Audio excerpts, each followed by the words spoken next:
Before we begin, tell me, where in the world are you watching from, and what time has found you? This topic sounds simple, almost playful. Which outer god is the most powerful? But that question does not stay simple. It begins to change the moment you ask it. Not because the answer is hard to find, but because the idea of power itself begins to break apart. These entities were never created to be ranked. They were never meant to be understood in human terms at all. Most stories give us monsters we can name, fight, or escape. Cosmic horror offers something else entirely, forces so far beyond our scale that even comparison is a form of misunderstanding. One may surround all time. Another may be the center of reality itself. A third may speak in dreams, not to reveal, but to erode. To follow this topic is to risk contact. The deeper you go, the more the question reverses. It is not about which is strongest, but which cannot be opposed, cannot be seen, cannot even be fully named. We'll begin at the start, before names, before shapes. Where this ends, you won't be asking who wins. You'll be wondering if anyone ever did. The outer gods did not emerge from fantasy. They arose from a moment in history when the universe itself had turned hostile, not in action, but in meaning. Between 1917 and 1937, the period when H.P. Lovecraft developed most of his mythology, science was rapidly unseating humanity from the center of all things. Einstein's theories dissolved absolute time. Edwin Hubble's telescope revealed that galaxies were not only countless, but fleeing from each other at increasing speed. The observable universe had become vast, cold, and expanding, qualities that demanded new language. Lovecraft did not turn to religion for comfort. He turned to fiction, using it not to escape, but to reflect what had already begun to feel unbearable. This was not a search for monsters. It was an attempt to describe forces so absolute that they dwarfed human interpretation. In Lovecraft's own words, he wrote of the fundamental premise that common human laws and interests and emotions have no validity or significance in the vast cosmos at large. This premise became the ground on which the outer gods stood. They are not malevolent, they are indifferent, yet that very indifference is more disturbing than malice. It suggests we were never seen to begin with. Lovecraft's intent was shaped by more than science.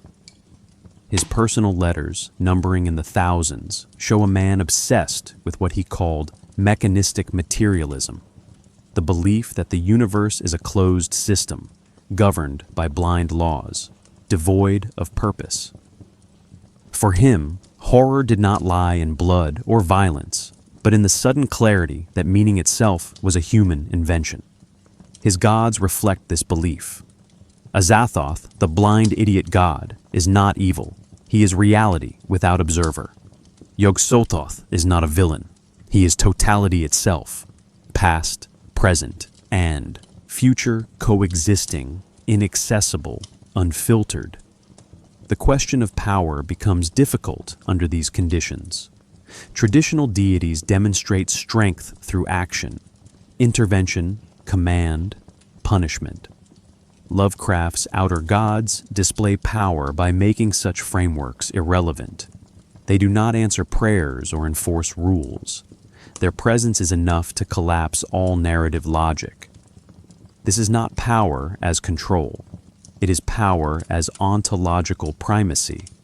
They are what everything else must exist within, even stories meant to explain them. In that sense, to name the most powerful outer god is to misunderstand what they represent. Their appearances in fiction are not introductions, but warnings.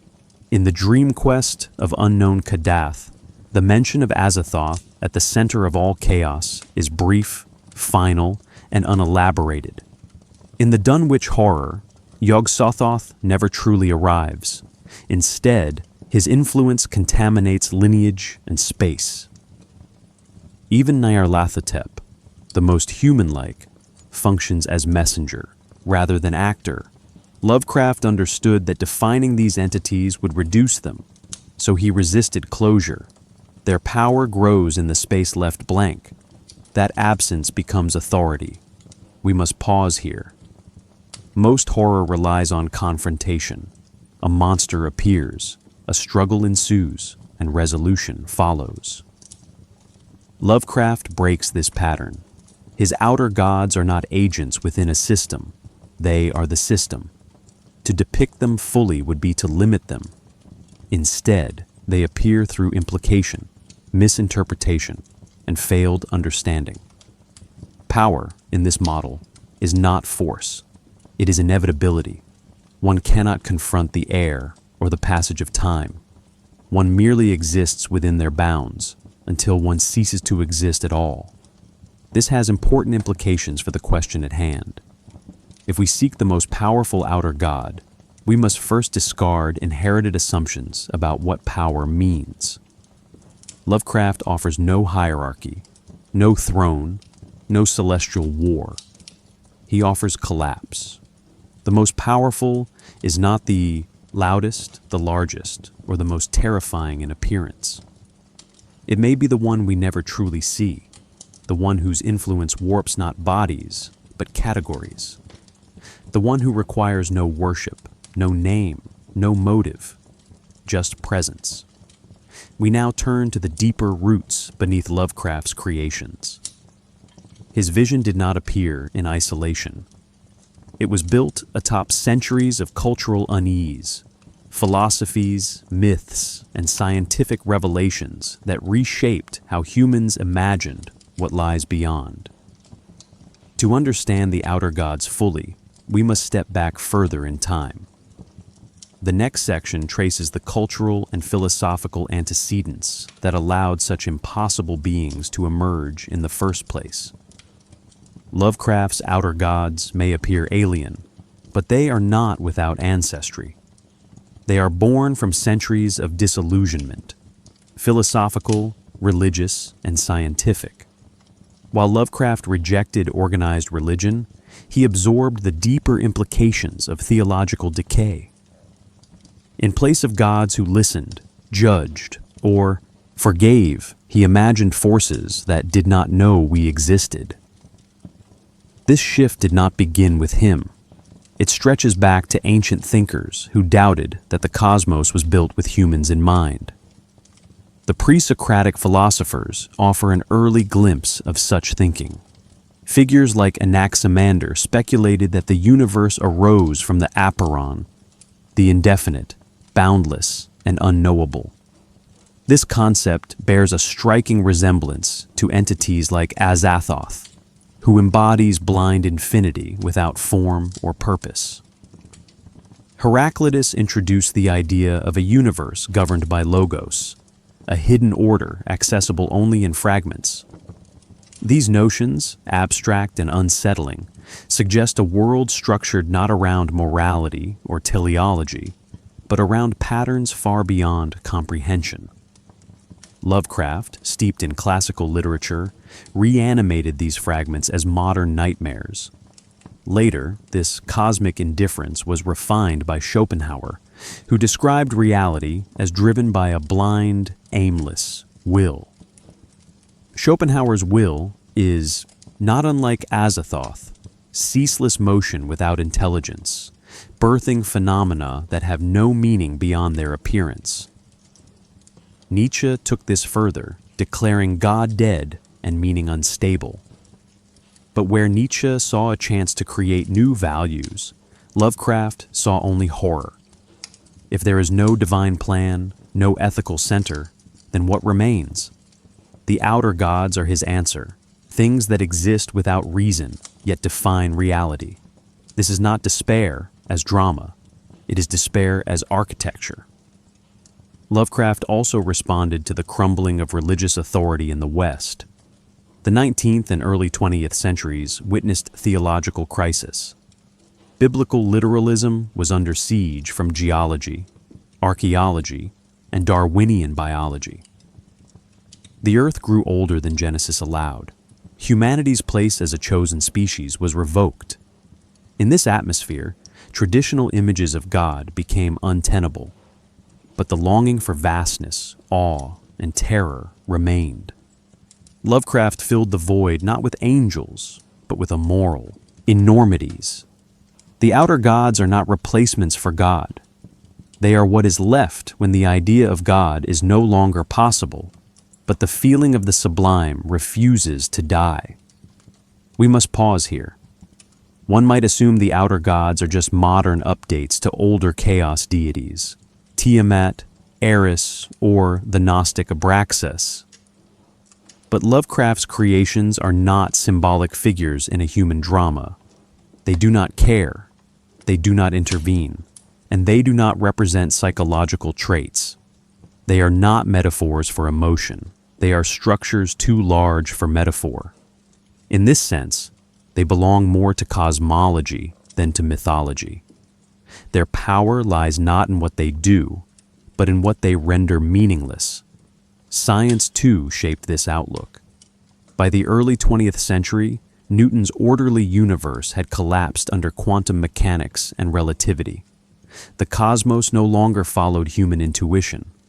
Time bent, space warped.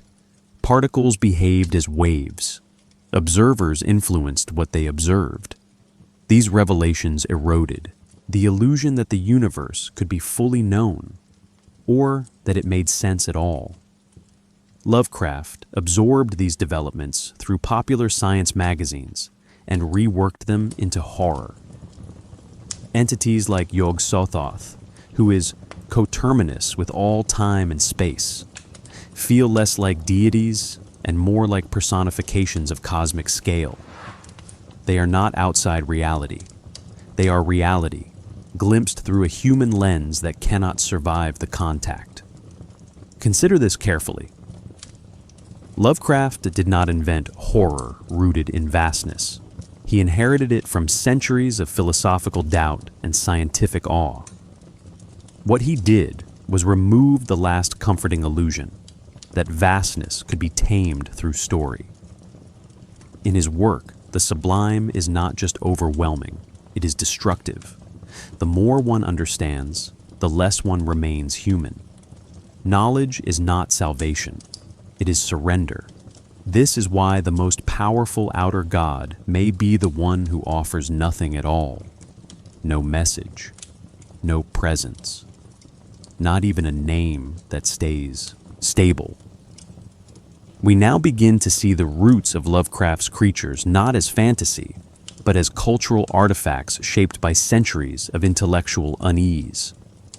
They are symptoms of collapse, of theology, of meaning, of scale. But how are such entities named? How do words gesture toward what cannot be known? To explore that, we turn next to the tools Lovecraft used to shape the unknowable: language, etymology, and symbolic distortion. The next section examines how the naming of gods is never an act of definition, but always an attempt at containment.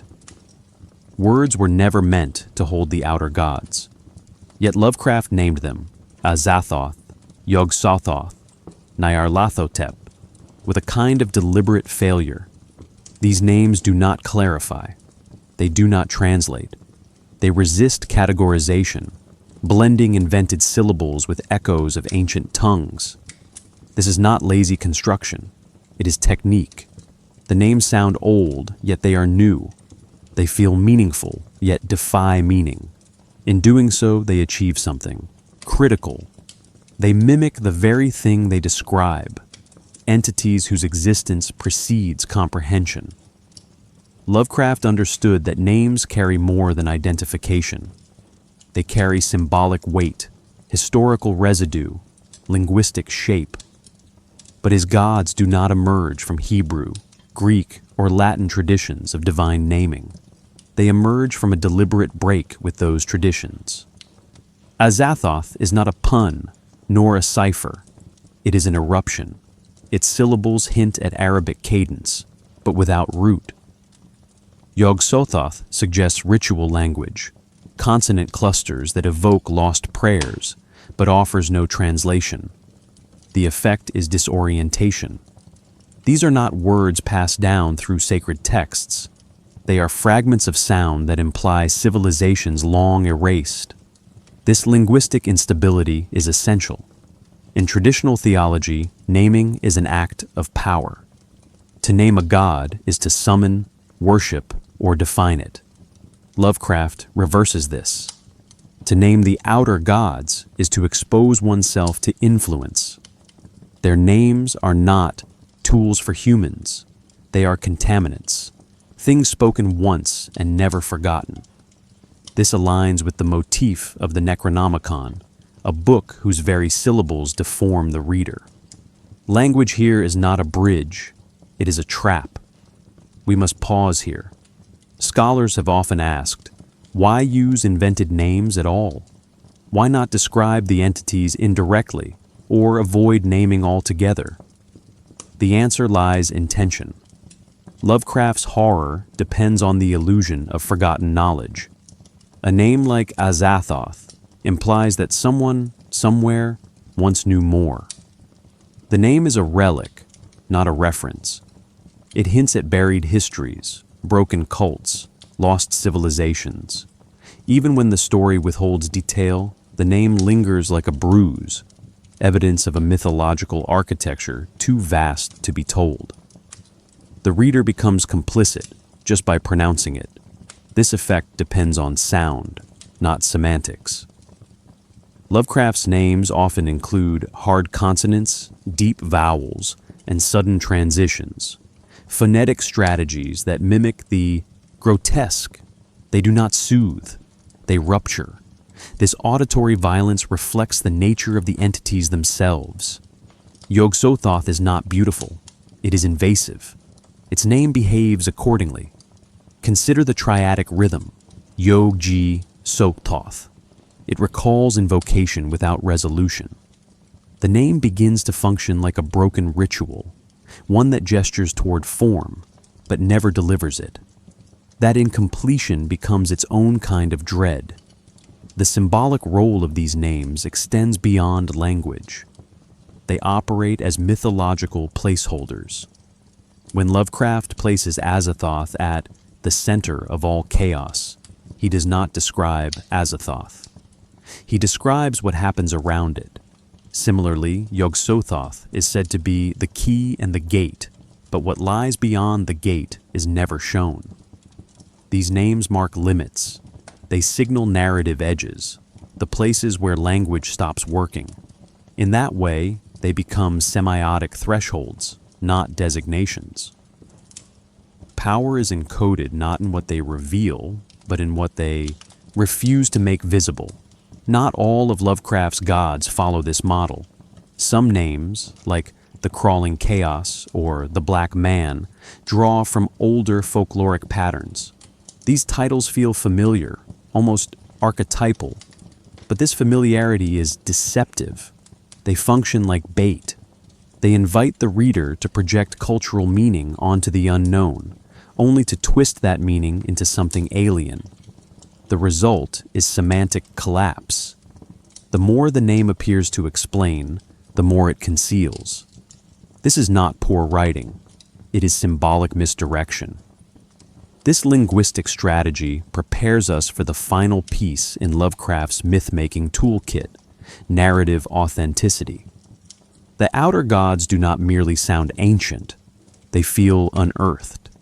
Their stories read like fragments from a longer history, one barely preserved in journals, letters, and regional lore.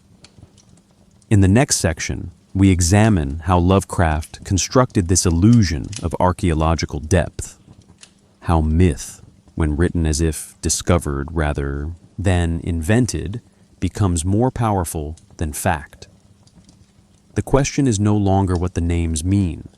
The question becomes why they feel inevitable. The outer gods feel ancient not because we are told they are, but because they arrive with the weight of something already half forgotten. Lovecraft did not build his mythos like a modern fantasy writer, mapping pantheons or defining cosmologies.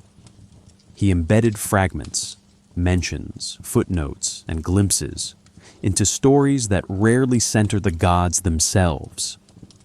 This narrative restraint is what gives the myth its depth. It behaves not like fiction, but like recovered belief. Readers do not feel they are witnessing creation. They feel they are encountering a system that has long existed without them. Lovecraft's technique resembles archaeological fiction. Instead of presenting a deity's story from the top down, he offers damaged pieces from the bottom up, secondhand testimonies, misread manuscripts, dream-fractured revelations.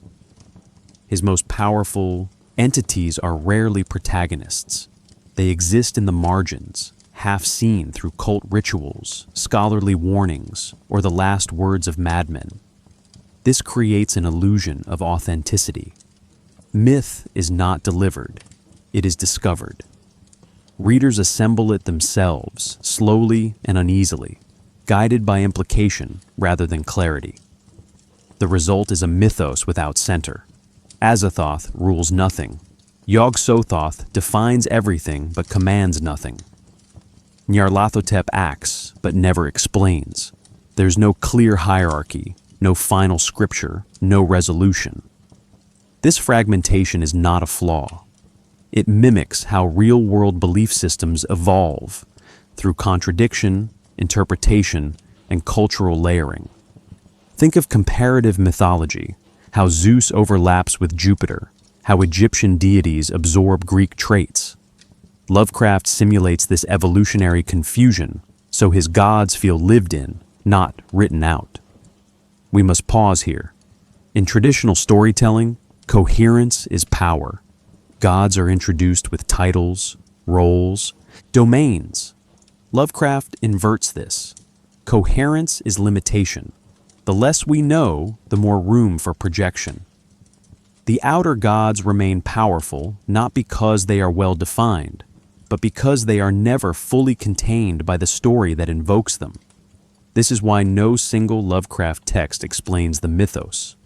Instead, it emerges laterally, from hints scattered across stories, letters, and fictional citations. This approach invites participation. Readers become interpreters, filling in blanks with their own unease. The mythos grows through reception, not just authorship. Later writers, like August Derleth, tried to impose order on it, assigning elements and morals. But Lovecraft's original design resists such closure. The power of Azathoth or Yog-Sothoth does not come from a rule book. It comes from their refusal to be ruled. They are not part of a system. They are the system, glimpsed through failing language and broken minds. The use of false documents enhances this effect.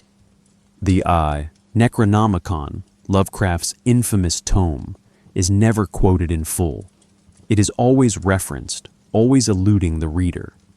Yet its existence anchors the myth. So too do other invented texts.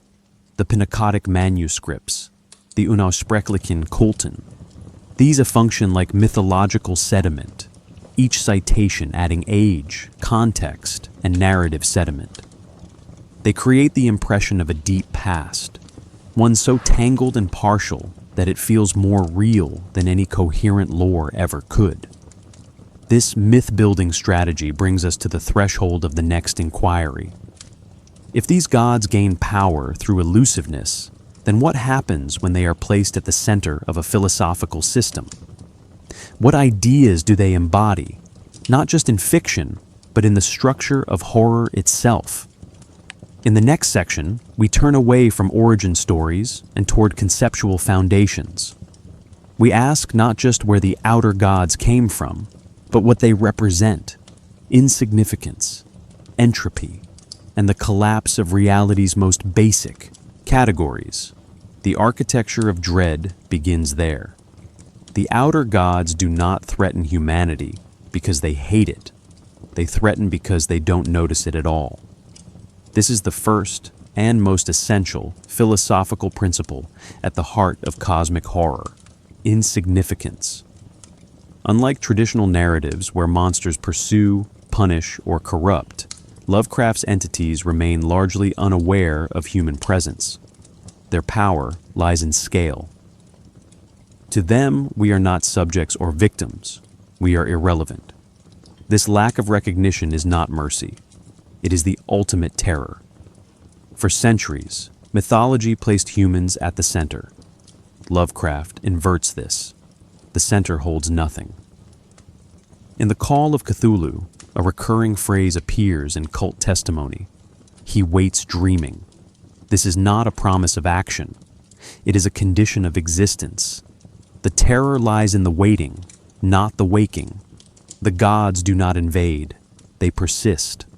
Azathoth, said to gnaw hungrily in the center of all infinity, does not scheme. He simply is, a blind, writhing nucleus of chaos. This depiction strips power of motive. Lovecraft's cosmos is not ruled by evil intentions. It is ruled by processes that erase meaning without effort. This brings us to entropy. In thermodynamics, entropy refers to the tendency of systems to move toward disorder. Lovecraft adopts this not as metaphor, but as metaphysical law. The universe does not aim for harmony. It degrades, and consciousness is simply caught in the flow. In The Whisperer in Darkness, even advanced beings, aliens capable of preserving brains in cylinders, are described with tones of decay, migration, and retreat. The future is not progress, it is corrosion. The outer gods reflect this perfectly. Azathoth is mindless motion. Yog-Sothoth encompasses all time, yet offers no intervention. Nyarlathotep alone moves freely, but he spreads confusion, not guidance. All trajectories point downward. We must pause here. Not all horror needs entropy. Gothic horror, for instance, preserves order through transgression and restoration. A vampire is slain, the curse lifted. In cosmic horror, entropy is not reversed. It is accepted as the natural state of things. Even dreams, usually a refuge for the mind, offer no safety. Lovecraft's dream cycle stories place gods like Nodens and Nyarlathotep within dreamscapes, but those realms are not havens. They are barely held together.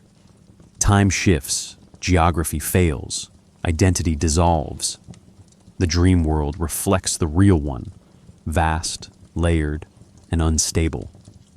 This instability reveals another core concept: the collapse of boundaries between dream and waking, real and unreal.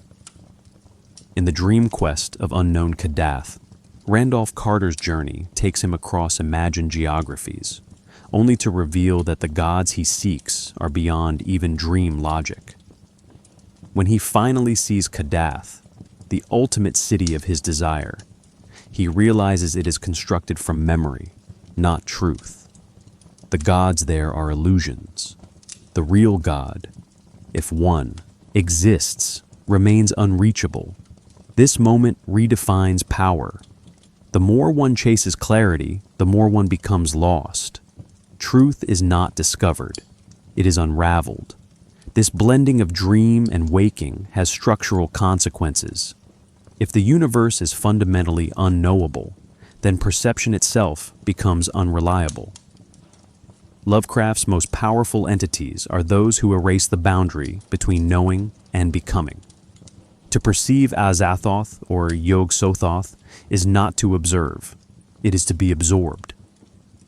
In From Beyond, a short story exploring sensory expansion, a scientist builds a device that opens the human mind to new wavelengths. The result is not wonder, but horror. Creatures coexist with us at all times, unseen until now. One glimpse and the mind collapses. This is not fiction as spectacle. It is fiction as philosophical undoing. Consider this carefully. These core concepts, insignificance, entropy, and dream unreality, do not operate independently. They form a structure. Insignificance strips humanity of special status. Entropy ensures that even comprehension degrades. Dreams offer possibility, but only in the sense that possibility leads to deeper confusion. This is the cosmology of cosmic horror, a system in which every escape route loops back into the unknown. There is no enemy, no solution, only a world too large for the mind that asks questions. From this structure, the outer gods emerge, not as characters, but as functions. Each embodies a different aspect of the system. Azathoth is pure noise. Yog-Sothoth is total simultaneity. Nyarlathotep is agency without clarity. They are not opponents to overcome, but conditions to endure. In the next section, we will examine these entities directly, not as personalities, but as embodiments of cosmic structure. Their differences are not of morality or temperament, but of form, function, and implication. Understanding them is not the goal. Recognizing why they defy understanding is. The term outer god suggests hierarchy, but hierarchy implies comparison, and comparison implies a shared scale. This is the first mistake readers make when approaching Lovecraft's entities. They assume they exist in relation to one another the way humans relate to each other. They do not. The outer gods differ not in role or rank, but in ontological function. Each represents a different distortion of reality's basic structure. Power here is not vertical, it is categorical. To grasp these entities requires not measurement, but reorientation.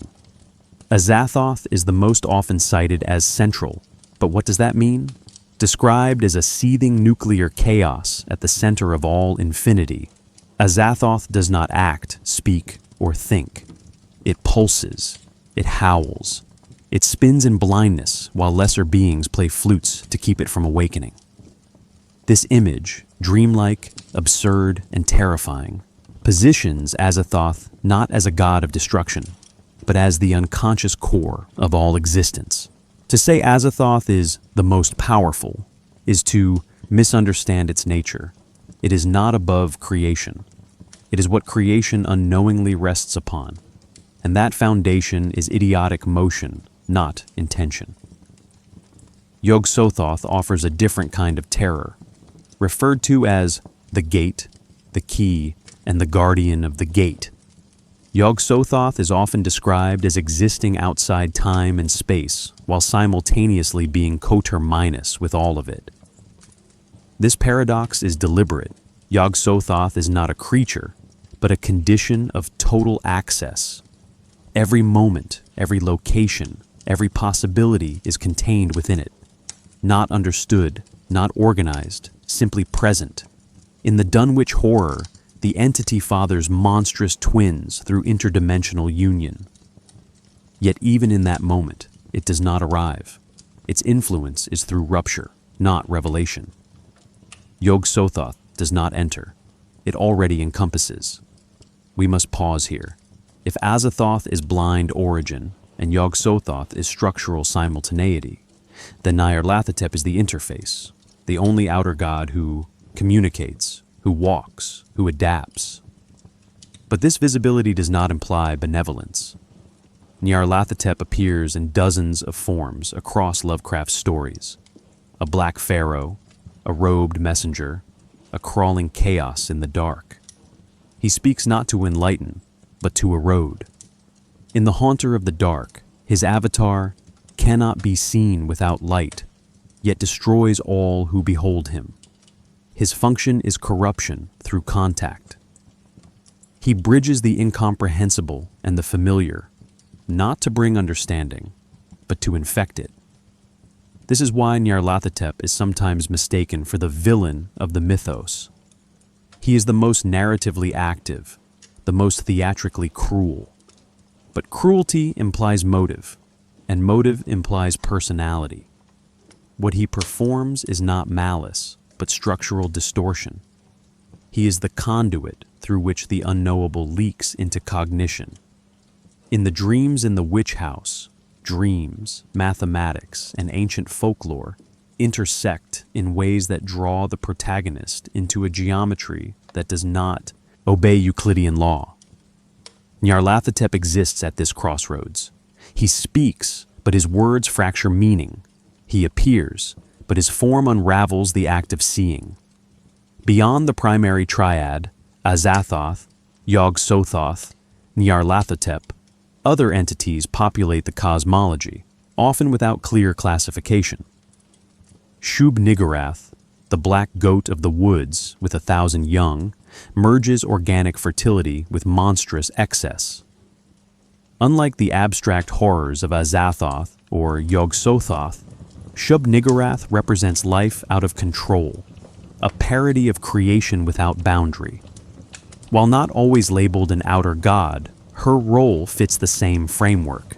She embodies not intention, but overflow, the breach of form through abundance. Her worshippers describe her, but she remains off-stage, an implication more than a presence. Some creatures from the dreamlands, Lovecraft's parallel, shifting realm, blur the lines further. Nodens, Hypnos, and others may resemble gods, but their roles are inconsistent. Nodens seems benevolent in the dream quest of unknown Kadath, yet Lovecraft offers no firm theology. These beings hint at older systems, perhaps remnants of gods before the outer gods took prominence. Their ambiguity matters. It suggests that even within dreams, where logic loosens, there are tiers of reality, and the outer gods sit beyond all of them, unreachable even in fantasy. Consider this carefully. None of these entities fight each other. None evolve, argue, or command armies. Their differences are philosophical, not dramatic. Azathoth is motion without mind. Yog-Sothoth is knowledge without meaning. Nyarlathotep is contact without clarity. Shub-Niggurath is birth without form. These are not beings who could rule a world. They are beings in which worlds collapse. Asking which is most powerful becomes a trick question. Power implies struggle. These forces do not struggle. They persist.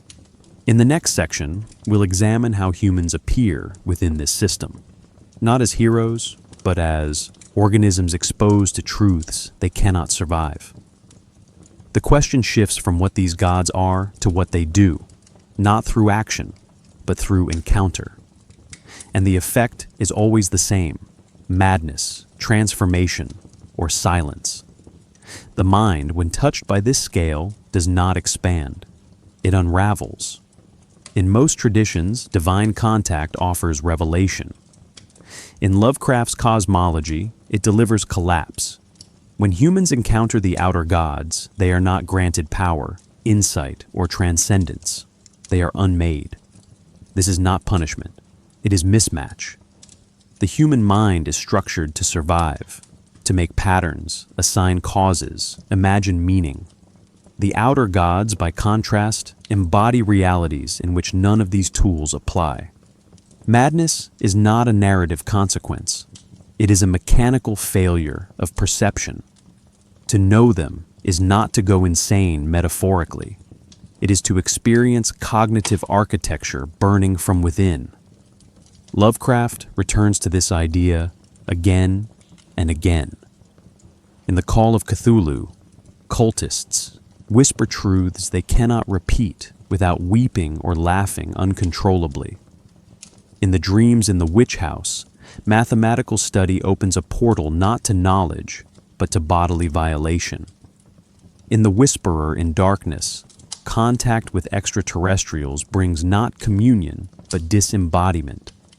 These examples vary in setting and style, yet all share a common trajectory. Exposure leads to recognition, and recognition leads to irreversible mental damage. Madness, here, is not illness. It is excess information with no place to go. We must pause here. Madness in Gothic fiction is often symbolic, used to reflect guilt, repression, or trauma. In cosmic horror, it becomes epistemic rupture. The problem is not emotional instability. The problem is seeing too clearly. In Dagon, a traumatized narrator speaks of depths of time and space no human soul should see. What haunts him is not a monster, but a structure, a vision of reality that excludes humanity entirely. The horror is not that the Aeolian creature exists. The horror is that it has always existed, and we have never mattered. This inversion changes the logic of fear. Most horror depends on threat, something dangerous approaching. Lovecraft's horror depends on scale. The gods do not move toward the human. The human mind drifts too close to something immeasurably vast. This shift in dynamic redefines power. Azathoth does not chase, it spins. Yog-Sothoth does not hunt, it surrounds. The threat is not an action. It is a presence that, once glimpsed, makes all previous frameworks obsolete. Madness becomes the mind's attempt to reassert boundaries that no longer exist. The stories often hint that certain individuals are more receptive to these forces. Dreamers, scholars, cultists, visionaries. But this receptivity is not advantage. It is vulnerability. In The Shadow Out of Time, a professor's consciousness is displaced by a race of time-traveling archivists. His mind returns altered, filled with architecture, languages, and memories not his own. He does not commit crimes. He does not lose moral compass. Instead, he becomes haunted by knowledge without context. The madness here is quiet, a cognitive dissonance stretched across time and identity. Nyarlathotep plays a unique role in this dynamic. Unlike Azathoth or Yog-Sothoth, he seeks out the human. He speaks in dreams, walks in cities, and whispers through machines. Yet his gifts are always traps. He offers prophecy that cannot be used, knowledge that destroys, beauty that wounds. In Nyarlathotep, 1920, he shows the people miracles that drive them to chaos. The narrator recalls walking through a world where logic fails and the stars go dark. This descent is not dramatic. It is incremental. Madness arrives not with screams, but with the slow erosion of reality's structure. Consider this carefully. Madness in these stories is not character flaw. It is not deviance. It is contact. The moment when human cognition meets something it cannot reduce, categorize, or escape. The more coherent the truth, the more destructive the outcome. The outer gods do not manipulate. They expose. And what they expose is this. The mind is a survival tool, not a truth detector. When used outside its limits, it shatters. This understanding leads us to the final and most dangerous component in Lovecraft's cosmology, knowledge itself. In the next section, we explore how forbidden knowledge functions, not as metaphor, but as existential contagion. The question is no longer whether truth liberates. It is whether truth is survivable at all. For in this system, to know is to decay, to watch one's mind collapse under the weight of information that should never have reached it. In cosmic horror, knowledge is not a path to power. It is a path to disintegration. Lovecraft's universe does not reward those who seek truth. It punishes them, not by divine judgment, but by unveiling structures the mind cannot bear. Forbidden knowledge is not hidden out of cruelty. It is hidden because exposure is incompatible with human cognition. To learn too much is not to go mad as a moral consequence. It is to exceed the limits of what a human brain can hold together. The Necronomicon is the most enduring symbol of this idea. Introduced as a blasphemous tome written by the mad Arab Abdul al-Hazred, it is never quoted directly. We are given only fragments, references, and paraphrased warnings. This vagueness is not avoidance, it is function. The book does not contain power. It contains friction between thought and reality. Characters who read it gain no spells, no weapons. They gain awareness. And awareness in Lovecraft's fiction is corrosive. To understand the true nature of the cosmos is to feel it crush down, silently, structurally, and without end. We must pause here. In most genres, forbidden knowledge empowers. The secret formula, the hidden prophecy, the lost artifact, these offer leverage.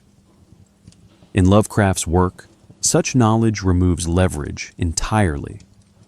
The protagonist of the Call of Cthulhu does not become stronger for learning the truth. He becomes isolated. The most merciful thing in the world, he writes, is the inability of the human mind to correlate all its contents. This is not poetic despair. It is a philosophical boundary. Reality, once fully known, becomes hostile to the knower. This hostility emerges not through direct attack, but through conceptual erosion. In The Shadow over Innsmouth, the narrator discovers he shares blood with deep-sea beings and will transform into one. The horror is not bodily change, but inheritance of truth. His past, identity, and future all shift at once. No violence occurs, no secrets remain. The knowledge is the horror. Epistemic collapse here means that the categories used to construct selfhood, human versus inhuman, past versus present, lose stability. Truth becomes a solvent, not an anchor. Some critics argue that this structure reflects early 20th century anxieties, immigration, degeneration, the fragility of Western certainty. While these readings are valid, they do not fully explain why the horror endures. It is not rooted in a specific fear, but in a philosophical structure, knowledge unmoored from control. In The Dreams in the Witch House, mathematics unlocks dimensions, but the resulting access leads only to involuntary travel, demonic pacts, and ritualized abduction. Knowledge here is not a map. It is a breach. Yog-Sothoth plays a central role in this framework. Often associated with total knowledge, past, present, and future, existing as one, Yog-Sothoth is not wise. It is indiscriminate presence. To access Yog-Sothoth is to encounter all information at once, unfiltered, unranked. The human mind, designed to process linear time and limited data, fails under this weight. In the Dunwich Horror, the child of Yog-Sothoth grows too large for the world, invisible but immense. Its knowledge does not help it fit in. It marks it as incompatible. Comprehension becomes contamination. Consider this carefully. The outer gods are not secrets waiting to be solved. They are structures waiting to be glimpsed, and the glimpse itself is enough to undo the observer. Forbidden knowledge in this context is not off-limits due to taboo. It is off-limits because access is physically, mentally, and ontologically destabilizing. This shifts the traditional hero's arc into a descent, one with no monster to defeat, only an idea to survive.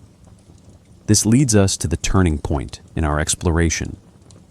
Now that we understand what these entities represent, how they manifest, and how they undo the human frame, we must ask, where else do they appear? Not just in fiction, but in culture, rumor, adaptation, and belief. The next section turns to literary manifestations, not to trace canon, but to examine how certain stories function as conduits for the outer gods. These texts do not depict monsters. They summon conditions.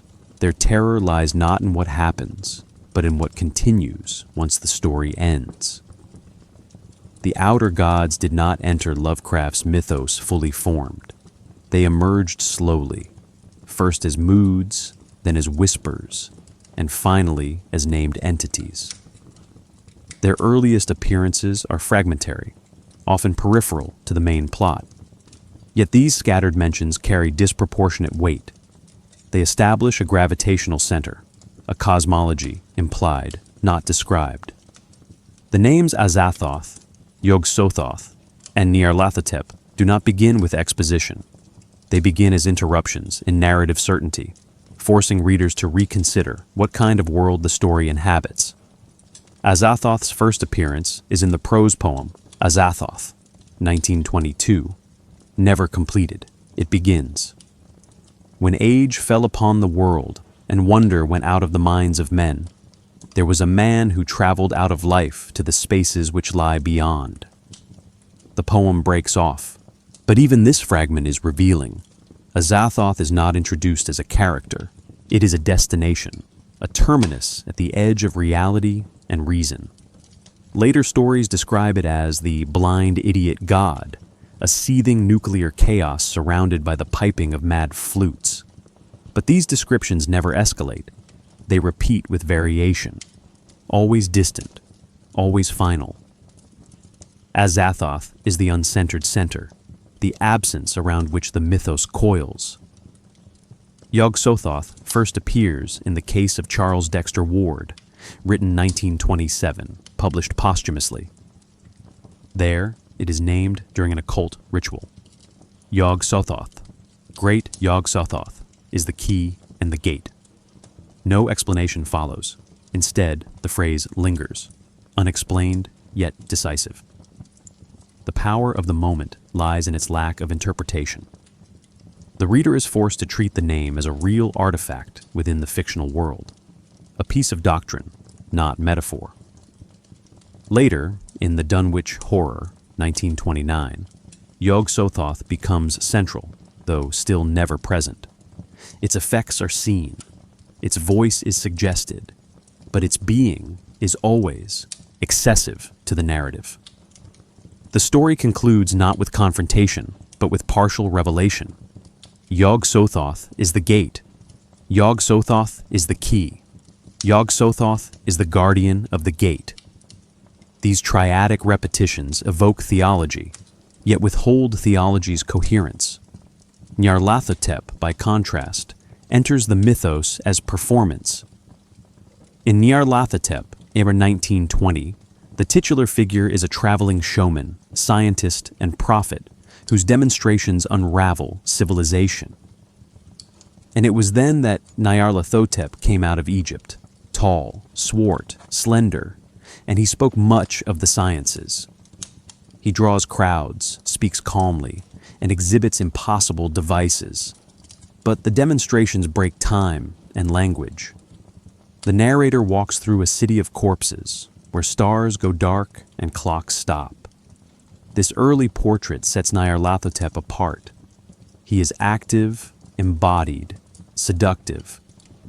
Unlike the other outer gods, he seeks interaction, not to reveal truth, but to shatter the frameworks by which truth is measured. Neptuwieo must pause here. Across these early appearances, Lovecraft avoids traditional myth-making. He does not offer origin stories or moral explanations. Instead, he embeds the gods in broken texts, overheard rituals, and disturbed dreams. Their names reappear across tales, but always through secondary voices: scholars, cultists, victims. This strategy makes the reader feel as if the mythos exists outside the story, and the characters have merely stumbled into it. It mimics how real-world mythologies evolve, through repetition, contradiction, and layered retellings. These intertextual echoes matter. A phrase like, "that is not dead, which can eternal lie," recurs in The Nameless City, The Call of Cthulhu, and elsewhere. It functions like a liturgical refrain, signaling access to deeper knowledge that the story itself does not fully unpack. Similarly, the Necronomicon serves as connective tissue across stories. It does not unify the mythos through plot, but through implication, if, Multiple texts quote the same source. Then the universe they occupy must overlap, even if no map is ever drawn. The power of these early appearances lies in their restraint. Lovecraft never constructs a full cosmology. He constructs the sense that one exists just beyond reach. Each story hints at a larger order, but denies access. The gods are not explained, they are inferred. The result is a mythos that gains weight by refusing to consolidate. It feels older because it is scattered. It feels real because it contradicts itself, the way real traditions often do. This scattered architecture sets the stage for the more direct engagements in later stories. In the Dunwich Horror and the dreams in the Witch House, the gods' influence becomes more visible, but never more comprehensible. Their actions remain vast, symbolic, and incomplete. In the next sections, we will examine these major case studies more closely, not to trace continuity, but to see how narrative form itself warps when the outer gods begin to emerge. These are not characters in a plot. They are pressures on the plot, forces that undo the story's own ability to contain them. The Dunwich Horror, 1929, offers one of Lovecraft's most concentrated engagements with the outer gods, specifically Yog-Sothoth. Unlike earlier stories that merely hint at cosmic forces, this tale names the entity repeatedly, embeds it in human ritual, and builds a narrative entirely around its invisible influence. Yet despite this foregrounding, Yog-Sothoth never appears. Its presence remains abstract, overwhelming, and structurally invasive. The story pretends to reveal, but ends by affirming the unknowable. Set in rural Massachusetts, the plot follows the Whately family, specifically Lavinia Whately and her monstrous, unseen child, Wilbur. From the outset, strange implications surround Wilbur's birth. His father is unknown, his growth is unnatural, and his features are disturbing. The story drip-feeds implications that Yog-Sothoth himself is the father, accessed through an occult rite. Lavinia disappears. Wilbur grows into a malformed scholar obsessed with the Necronomicon. But the real horror comes not from Wilbur. It comes from his twin, an invisible giant imprisoned in the hills, growing louder and more unstable with each passing year. This twin, Yog-Sothoth's true offspring, embodies the central dilemma of the outer gods. They cannot manifest directly, so they distort the fabric of reality through human vectors. The creature is never seen, but it flattens forests, shakes mountains, and leaves behind mutated footprints. It howls unintelligibly, speaks fragmented English, and eventually merges into nothingness. Its goal is to rejoin its cosmic father, a return framed not as triumph, but as erasure. The ritual succeeds. The twin vanishes. Yog-Sothoth never enters the scene. He doesn't need to. His function is complete. His power is demonstrated through rupture, not arrival. Must pause here. Most horror climaxes with confrontation. The monster is fought. The mystery resolved. The Dunwich Horror resists this. The professors from Miskatonic University, who intervene using spells from the Necronomicon, do not understand what they are facing. They act not with certainty, but with borrowed ritual. Their success feels accidental. The creature is not defeated. It is reabsorbed. The human characters remain narrators, not protagonists. The real story belongs to forces far outside their comprehension. Yog-Sothoth's role in this tale complicates the idea of divinity. He is not a god of the skies or of judgment. He is a condition of access, a being who knows all and is all. The repeated phrase, Yog-Sothoth is the key and the gate, captures this perfectly. He is not behind the door. He is the door and the threshold and the thing on both sides. In the Dunwich Horror, this spatial logic becomes narrative logic. The story opens gaps in identity, in geography, in time. The past bleeds into the present. Human and inhuman merge. The entire plot is a demonstration of what it means for a being to exist, outside and within simultaneously. The horror lies in what this suggests about reality. If Yog-Sothoth can father children through dimensions, if he can be both time and space, then our categories of self, place, and sequence become temporarily convenient, not fundamentally true. Wilbur and his twin are not monsters in the classic sense. They are symptoms of contact. They are what happens when human biology touches something it cannot contain. This contact does not result in power. It results in collapse. Lavinia disappears. Wilbur dies grotesquely. The twin returns to formlessness. The intervention leaves no victory, only absence. The Dunwich Horror also clarifies how narrative form bends under cosmic pressure. Lovecraft embeds newspaper clippings, regional folklore, and partial testimonies to give the illusion of coherence. But the effect is fragmentation. The more voices we hear, the less we know. By the end, the professors offer a summary explanation, but it is incomplete, speculative, and full of gaps. Yog-Sothoth remains unvisualized, unchallenged, and undiminished. His most terrifying feature is not his power, but the fact that the story ends, and he remains. In the next section, we'll explore another core text, one that offers a very different mode of revelation. While the Dunwich Horror demonstrates how an outer god can rupture a rural landscape through invisible offspring, The Dreams in the Witch House reveals how mathematics, dreams, and geometry become doorways to the same kind of collapse. There, the horror is not born, it is entered. The question shifts from, what happens when a god touches the world, to, what happens when the world leaks into a god? The Dreams in the Witch House, 1932, shifts the terrain of cosmic horror from rural decay to mathematical collapse. If the Dunwich Horror dramatizes the consequences of Yog-Sothoth touching our world, this tale explores what happens when the human mind crosses into theirs. Here, the protagonist is not a deformed hybrid or cultist, but a student, Walter Gilman, whose academic curiosity leads him across thresholds he cannot return from.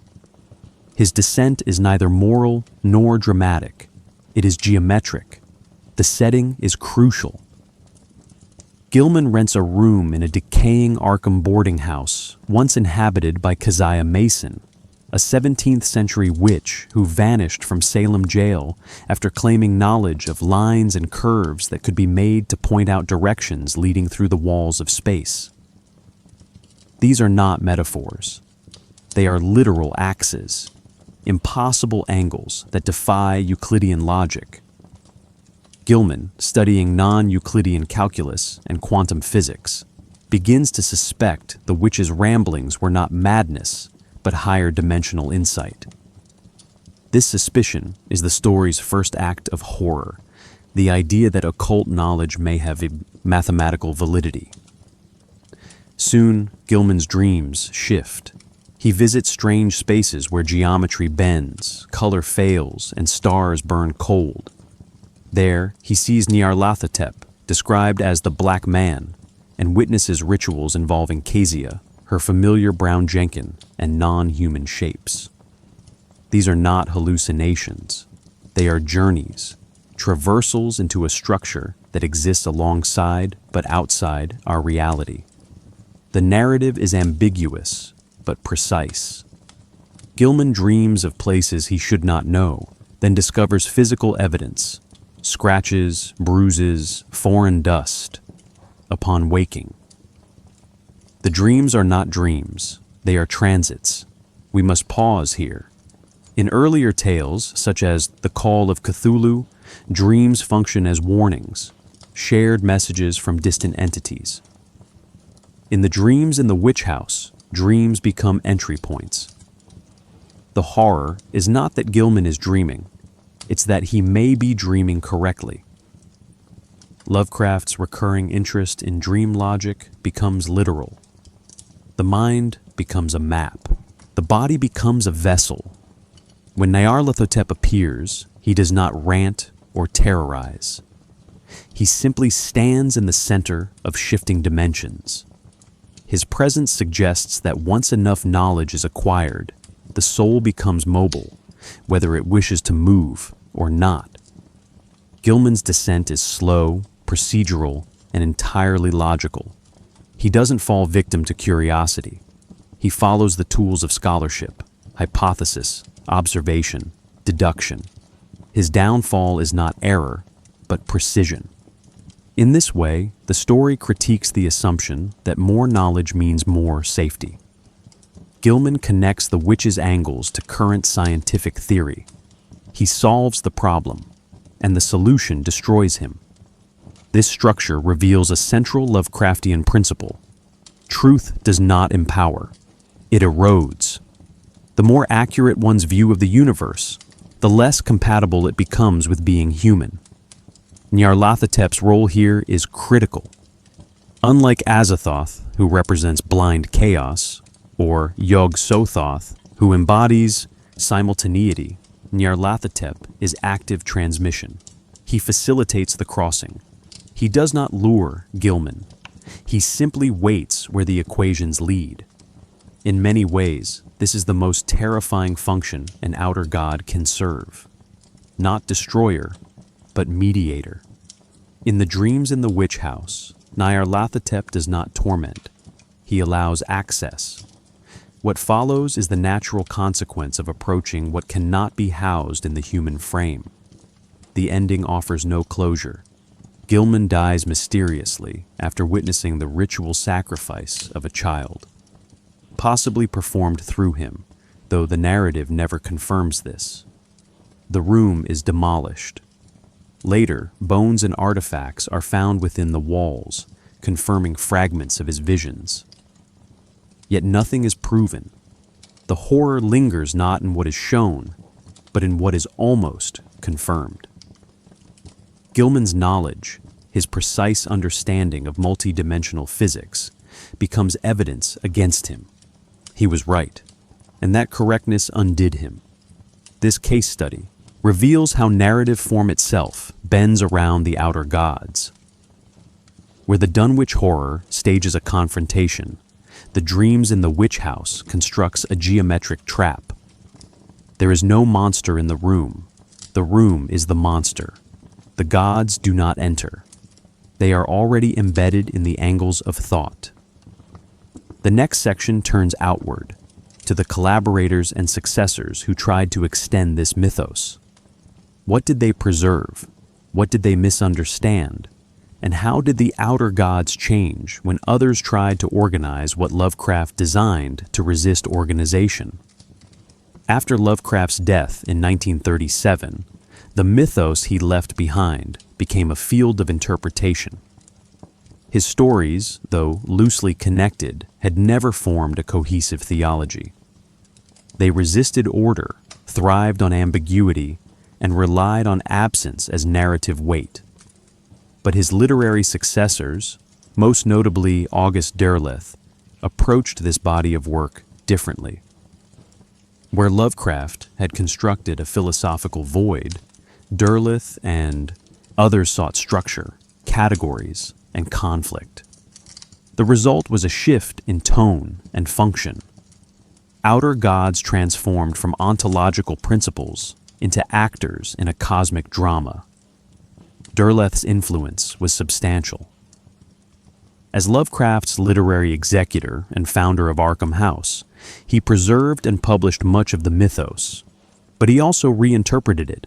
He introduced a good versus evil framework, aligning various gods with elemental forces, air, earth, fire, water, and assigning moral polarity. In this model, The elder gods became forces of stability and order, while the outer gods were cast as chaotic villains. This structure imposed coherence where Lovecraft had deliberately withheld it. The gods now had roles, motives, even alliances. The mythos began to resemble a pantheon rather than a collapsing system. This shift is most evident in Derleth's stories like The Lurker at the Threshold and The Trail of Cthulhu. Here, the outer gods are no longer indifferent, but malevolent, plotting, corrupting, and seeking conquest. Their cults become proxies in a cosmic war. Rituals gain strategic value. Summonings are thwarted like battles. This fundamentally alters their function. Where Lovecraft's Azathoth is blind chaos, Derleth's version becomes an evil entity restrained by other gods. The sublime terror of scale and indifference is replaced by narrative tension, something to be won or lost. We must pause here. Derleth's reinterpretation is not wrong, but it is reduction. It makes the mythos accessible, usable, even gamified. For readers seeking clarity or mythological cohesion, this was appealing, but it flattens the horror. The dread in Lovecraft's vision arises from the absence of moral alignment, from the realization that the universe is not a battlefield, but a system with no observer in mind. In this system, there are no victories, only temporary ignorance. The most powerful god is not the most destructive.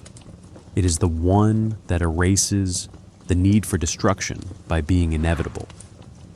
Later writers followed Derleth's lead in building taxonomy, outlining genealogies, establishing realms, and crafting cosmologies. Role-playing games like Call of Cthulhu codified these systems even further, assigning hit points to entities like Nyarlathotep or Yog-Sothoth. The mythos became not just a literary project, but a shared imaginative world, adaptable across media. Video games, novels, and films borrowed the terms, but often left behind the philosophical weight. Power became visual, gods became monsters, scale became spectacle. Yet this evolution also preserved something valuable. By treating the outer gods as narrative tools, later creators kept them alive, reinterpreted, recycled, but still present. And in some rare cases, modern writers returned to Lovecraft's original spirit. Works like Caitlin R. Kiernan's The Drowning Girl or Laird Barron's The Imago Sequence do not present the gods directly. They explore what it feels like to brush against the edges of something incomprehensible. These stories reclaim the unknowable, suggesting that cosmic horror is not about entities at all, but about the ideas that deform perception. Consider this carefully. Collaboration extends the mythos, but always changes it. Derleth organized it. Others expanded it. Fans codified it. But each edition makes the mythos more legible, and therefore less destabilizing. Lovecraft's gods do not belong in systems. They are what remains when systems fail. To assign Azathoth an elemental domain, or to frame Yog-Sothoth as an antagonist, is to miss the point. Their power lies not in intention, but in the way they resist containment. In the next part of our exploration, we leave fiction and enter culture. How have these entities, born in fragmented tales and shaped by contradiction, survived outside literature? We will trace their movement into urban legends, film, games, and psychological frameworks, not as characters, but as persistent anomalies. The outer gods do not fade because they are believed. They persist because belief cannot capture them. Their power survives in uncertainty, in repetition, in the feeling that some truths are not meant to be made clear. The outer gods were never meant to be believed in, yet they continue to surface in contexts that blur fiction and reality. Forums, hoaxes, recovered footage claims, and digital folklore. Unlike classic monsters who thrive in retellings, Lovecraft's entities persist through repetition without resolution. They appear not in full form, but in fragments, screenshots with unreadable sigils, anonymous testimonies about dream visitations, and online ARGs that spiral into quiet despair. These aren't playful nods to fiction. They mimic the function of myth, to explain the unexplainable without claiming final truth. One of the most enduring examples is the supposed discovery of the Black Pharaoh statue in 1987 by a now defunct archaeological team in Egypt. Though no records exist and the photographs are provably altered, the claim persists, boosted by forums dedicated to forbidden history. The figure described resembles Nyarlathotep's avatar in the dream quest of unknown Kadath. Yet the story avoids clear attribution. It circulates like a religious relic with no church to hold it, drawing believers, skeptics, and curious passers-by alike. The statue is never confirmed. It doesn't need to be. The persistence of uncertainty is what keeps it powerful. Digital culture has only accelerated this drift towards pseudo-belief. Lovecraftian terms, Azathoth, the crawling chaos, the gate, and the key, appear in creepypasta archives, SCP entries, and Reddit posts disguised as personal experiences. Many are fictions posing as confessionals, but some defy easy classification.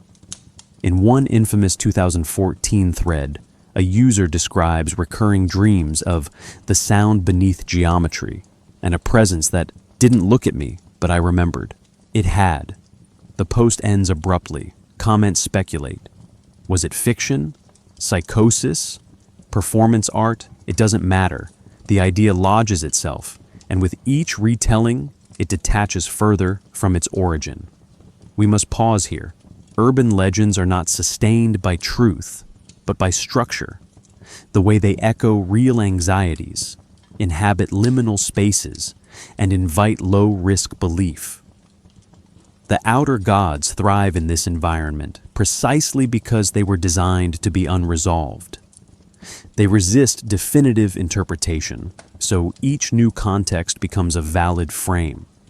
They're found in magnetic anomalies, in fictional field reports, in AI-generated images with faces that shouldn't be there. Each time, the reader is asked not to believe, but to wonder. That wondering is what allows the myth to survive. This adaptability mirrors earlier religious forms. Gnostic texts, for instance, often describe entities too vast to name, forces that govern through absence or unfiltered totality. The outer gods occupy a similar cultural position, not as gods with followers, but as conceptual voids that attract pattern recognition.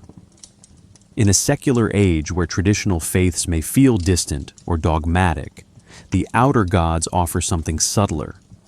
They whisper, "There is more, but it is not for you." That withholding invites participation without demand. It is myth by implication. Some hoaxes lean into this ambiguity deliberately. The so-called Wells fragment, a supposed translation of a lost passage from the Necronomicon, emerged online in the early 2000s.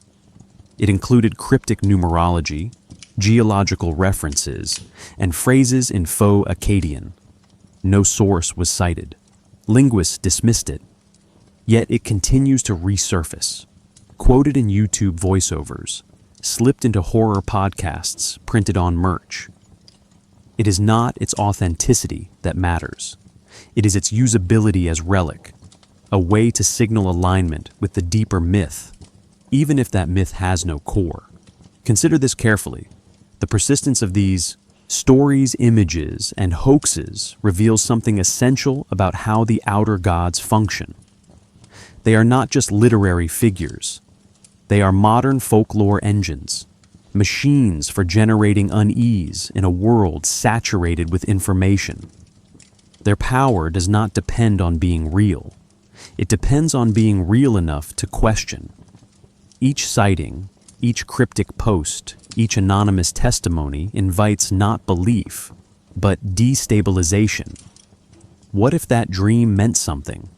What if the name you can't pronounce was never meant for you to speak?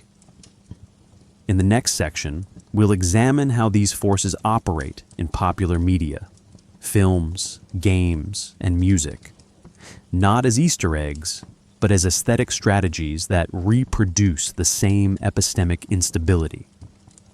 The question is not whether the outer gods appear on screen, but whether media can contain what they represent. In many cases, it cannot. The result is a growing tension, the desire to depict the unseeable, and the quiet horror of what happens when someone tries. Cosmic horror resists adaptation. This is not because it lacks visual potential, but because its central force, the vastness of the unknowable, collapses when fully seen. The outer gods are not designed for depiction. They are built to destabilize form. When cinema, games, or music attempt to portray them, the question is not how accurately they appear, but whether the effect of encounter survives. Successful adaptations do not show the gods. They simulate the failure to understand them. In film, this difficulty is immediate. The Call of Cthulhu, 2005, a silent black and white adaptation by the H.P. Lovecraft Historical Society, succeeds precisely because it mimics early cinema. By evoking a 1920s visual grammar, it accepts its limits, rendering the god as stop-motion myth rather than spectacle. But mainstream horror often falters. Films like The Void, 2016, The Mist, 2007, or Event Horizon, 1997, borrow Lovecraftian elements, unseen dimensions, unnameable entities, but eventually give in to concrete imagery. The moment a god gains clear shape, it becomes manageable. The horror shifts from ontological to physical. The spell breaks.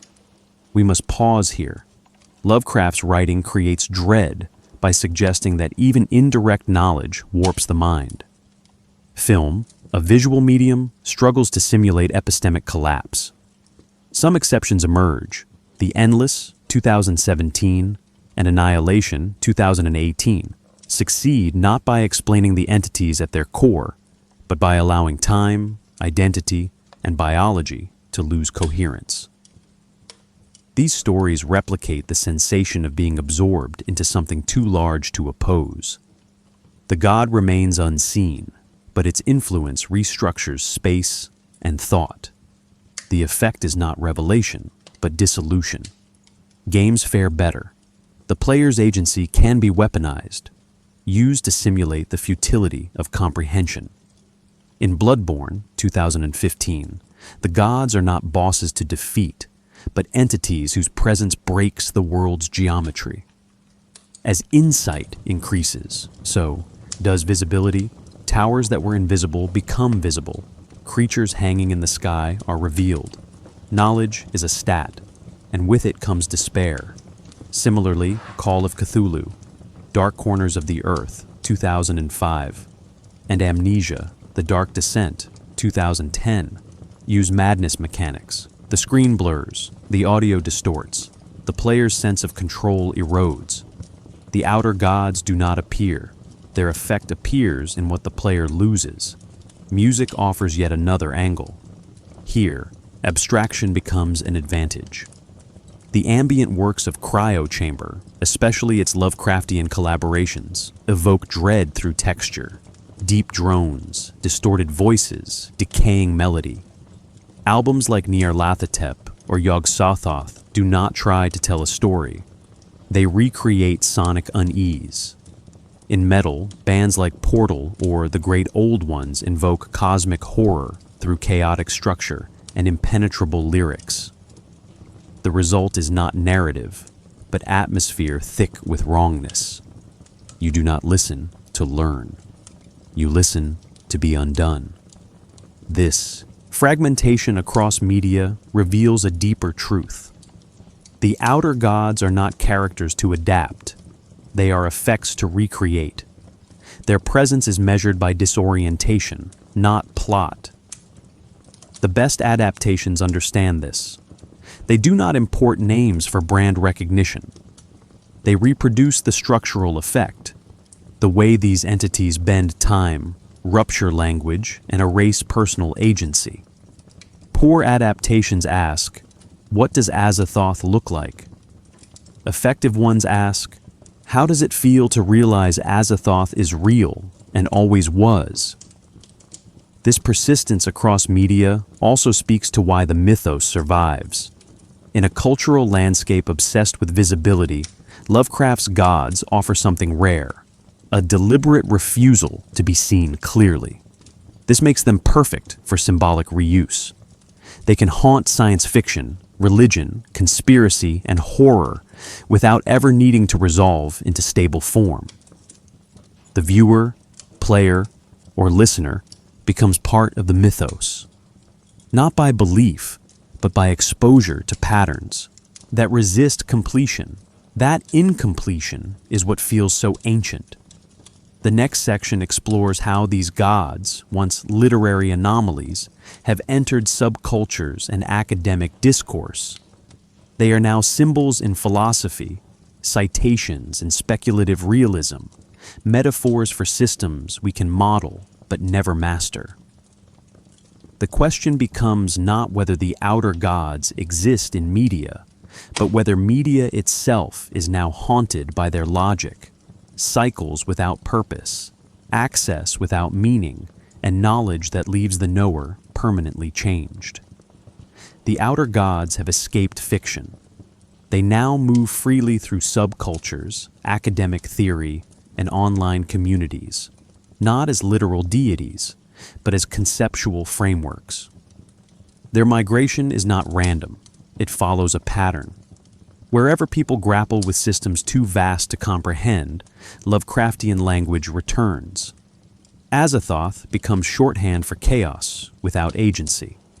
Yog-Sothoth appears in discussions about time, memory, and simultaneity. Nyarlathotep becomes the patron of manipulated perception. These figures are no longer just monsters. They are metaphors for epistemic breakdown. Online subcultures have adopted this symbolism in unexpected ways. Memes circulate portraying Nyarlathotep as the embodiment of AI misalignment, the thing that learns too fast and teaches too much. Yog-Sothoth is invoked in forums discussing the limits of human cognition, especially in conversations about infinity, recursion, and the uncanny valley. These are not jokes. They are attempts to name what feels almost familiar, but remains outside control. Even in gaming communities, players discuss Eldritch logic, not as lore, but as a design principle. Systems that don't explain themselves, yet still demand participation. In academic discourse, the influence is subtler, but equally persistent. Scholars in fields like speculative realism, object-oriented ontology, and accelerationist philosophy have turned to Lovecraft's gods not as literary curiosities, but as tools. Graham Harman refers to Lovecraft as a writer who dramatizes withdrawal. The idea that objects cannot be fully known, only encountered obliquely. For thinkers like Eugene Thacker, Lovecraft's horror aligns with the philosophy of the unthinkable, the confrontation with existence without narrative. In these contexts, the outer gods function as ontological scaffolds, not mythological characters. We must pause here. This academic appropriation is not fandom, it is recognition. Lovecraft's creations capture something philosophy often struggles to express, what it feels like when a system is too large, too indifferent, and too coherent to resist. Azathoth does not destroy because it chooses to. It destroys because it is the ground state of motion. Yog-Sothoth does not judge. It simply knows. These are not metaphors for evil. They are attempts to represent systems without center or audience. Philosophy, in its darkest turns, finds in Lovecraft a vocabulary for concepts that refuse ethical or humanistic framing. Subcultures outside academia have also adopted the mythos in ways that mix irony with sincerity. In occult-adjacent communities, Lovecraftian rituals are performed, not as acts of belief, but as exercises in altered consciousness. The Simon Necronomicon, a 1970s hoax text, continues to be used by some magical practitioners who understand it was invented, but treat it as effective fiction. Here, belief is decoupled from truth. The outer gods are not gods one worships. They are tools for displacing the self, for imagining thought that did not begin in the human brain. This reflects a broader shift in how myth is used. Traditional gods offered stability, morality, and purpose. The outer gods offer none of these. Instead, they offer resonance, an echo of the anxieties already present. In an age of planetary collapse, artificial intelligence, and algorithmic governance, many feel that vast systems now shape reality. Without human input, the outer gods are not stand-ins for these systems, but they model the emotional texture of living within them. Awe, dread, helplessness, and the quiet suspicion that the most powerful forces are also the most indifferent. Consider this carefully. The continued use of the outer gods in these intellectual and subcultural spaces suggests they fulfill a need that theology and fiction alone cannot address. They provide a way to speak about experiences that resist narrative, not trauma, but scale, not villainy, but the loss of framing. This is why they persist, not because they promise truth, but because they absorb the failures of truth-seeking. They survive because they are never finished. Their meaning changes with every invocation, and with each change, they become more entrenched. In the final section, we will trace the psychological and philosophical implications of this persistence. What does it mean that we cannot stop returning to these figures? What does it say about us that we mythologize what cannot save us, cannot see us, and cannot end us? The outer gods do not haunt dreams. They haunt the conditions of thinking itself, and once named, they never leave quietly.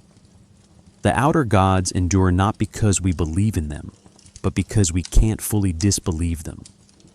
Their names persist in the cultural imagination long after the stories fade, not as supernatural threats, but as philosophical provocations, symbols of ideas we would rather not confront. Azathoth, Yog-Sothoth, and Nyarlathotep are not remembered for what they do. They are remembered for what they suggest. That meaning is fragile, that knowledge is dangerous, and that some truths cannot be carried safely by the human mind. We must pause here. The most terrifying aspect of Lovecraft's mythos is not that the gods exist, it's that they don't require us. Their actions, if they can be called that, continue with or without human presence. In this way, they reflect a core, psychological fear, irrelevance, not extinction, but indifference. In a world increasingly governed by invisible systems, algorithms, bureaucracies, ecological feedback loops, the horror is not being hunted, but being unnoticed. The outer gods don't invade. They don't punish. They continue. This makes them profoundly modern. As faith in grand narratives declines, whether religious, political, or scientific, the desire for coherence collides with the recognition that coherence may never come. The outer gods embody this contradiction. They offer structure without meaning, presence without message. Azathoth pulses at the center of everything, but not with purpose, only motion. Yog-Sothoth contains all time and space, but makes no judgments. Nyarlathotep speaks, but his words unravel meaning. These are not metaphysical puzzles to be solved. They are conditions we inhabit without choice. Their endurance also reveals something about human psychology. The need to personify the impersonal. It is easier to imagine an idiot God at the center of the universe than to accept a universe without center. It is easier to name the collapse of meaning than to endure it in silence. The outer gods give shape to dread that has no object, fear not of death, but of unprocessed scale. They turn the inexpressible into language, even if that language loops back into silence. Philosophically, this positions the mythos not as mythology, but as cosmic diagnosis. The outer gods are not evil. They are indifferent to the categories of good and evil. And this indifference is precisely what disturbs us. In a traditional worldview, evil can be fought, and good can prevail. In Lovecraft's worldview, the problem is not malice, but irrelevance of ethics at scale. A being like Yog-Sothoth does not violate moral law. It renders morality too small to apply. And that is a deeper threat, one that destabilizes not just feeling, but the frame that gives feeling meaning. This is why the question of which is most powerful never resolves. It is not a question of strength, but of epistemic damage. The most powerful outer god is not the one that destroys most matter, but the one that destroys the most structure of understanding. It may be Azathoth, because nothing can resist its motion. It may be Yog-Sothoth, because all knowledge falls within it. Or it may be the idea itself, that some realities are so large they make understanding indistinguishable from madness. Consider this carefully. The outer gods are compelling not because they explain anything, but because they refuse to close the loop. They are built on absence, named through fragments, and revealed only through distortion. And yet, we return to them, in fiction, in culture, in thought, not because we expect answers, but because they model something we feel increasingly unable to describe, that the systems shaping our lives are not only vast, but unconcerned. We end not with clarity, but with the same question reframed. The outer gods do not offer comfort, or closure, or even fear in the traditional sense. They offer perspective, and that perspective leaves a mark. Not the terror of what will happen, but the unease that something already is, and that it always has been. We were simply not built to see it clearly. And now that we've tried, we are never quite the same.